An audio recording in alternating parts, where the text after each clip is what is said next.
Here in New York, a judge has ruled music mogul Sean "Diddy" Combs must remain in jail as he awaits trial on a wide range of charges involving the alleged serial abuse of women.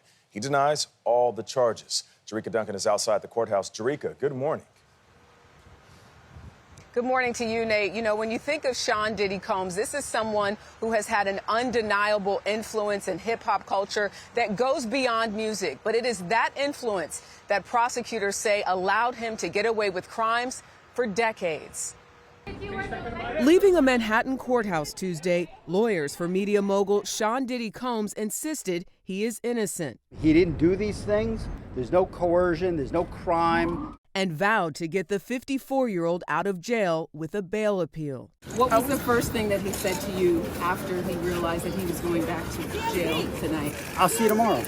But federal prosecutors argue the former hip-hop star is a serial abuser who used his business empire to lead a criminal enterprise that abused, threatened, and coerced women into sexual acts at events he arranged called freak-offs. The freak-offs sometimes lasted days at a time, involved multiple commercial sex workers, and often involved a variety of narcotics, which Combs distributed to the victims to keep them obedient and compliant. Court documents allege Combs often hit, kicked, threw objects at, and dragged victims at times by their hair. He also allegedly kidnapped someone at gunpoint and set someone's car on fire by dropping a Molotov cocktail inside.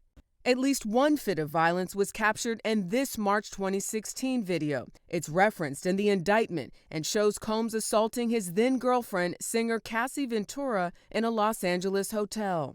Homeland Security raided Combs' Miami and Los Angeles homes in March. Prosecutors say agents seized narcotics, recordings of sex acts, and firearms, including 3 AR-15s allegedly used to intimidate victims and witnesses.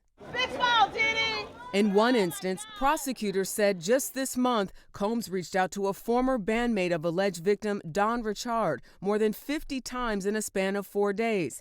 That former bandmate then made a public statement saying they were not aware of any abusive behavior from Combs. The clear implication there is that there's witness tampering, that he was trying to talk her into making some negative comments about Dawn publicly. Attorney Lisa Bloom represents Richard, who filed a civil case against Combs last week. We really appreciate the power of the U.S. government going after Sean Combs and prosecuting him for what's only been whispered about for decades.